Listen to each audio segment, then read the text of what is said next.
वैराग बस स्थानक यांच्या वतीने वैराग तुळजापूर बस सेवा सुरू. 27 जानेवारी 2025 रोजी वैराग येथे सोलापूर विभागाचे विभाग नियंत्रक श्री अमोल गोंजारे साहेब तसेच विभागीय वाहतूक अधिकारी नकाते साहेब व बार्शीचे आगार व्यवस्थापक जाधवर मॅडम यांच्या सहकार्यातून वैराग तुळजापूर फेरी सुरू करण्यात आलेली आहे. सदर फेरीची वेळ वैराग येथून 10:30 सुटेल व तुळजापूर येथून 11:45 सुटेल.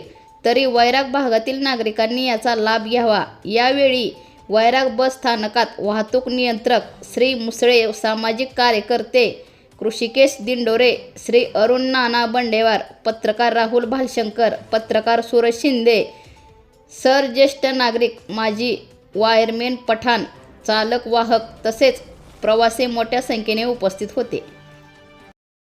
आज 27/1/2026 पासून आपल्या वैराग भागातील लोकांच्या सोयीसाठी वैराग येथून वैराग तुळजापूर फेरी सुरू केलेली आहे.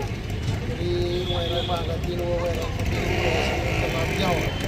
सदर फेरी दररोज सकाळी 10:30 वाजता वैराग येथून सुटणार आहे आणि 11:15 वाजता तुळजापूर येथून वैरागला परत येणार आहे. तरी या नवीन केलेल्या फेरीचा सर्वांनी लाभ घ्यावा.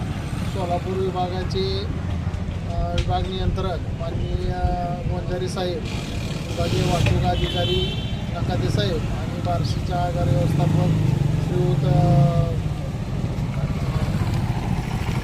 जाधवर मॅडम यांच्या सर्वांच्या सहकार्याने आजपासून आपण वैराग येथून वैराग तुळजापूर फेरी सुरू करत आहोत. तरी या भागातील जनतेने याचा लाभ घ्यावा विनंती.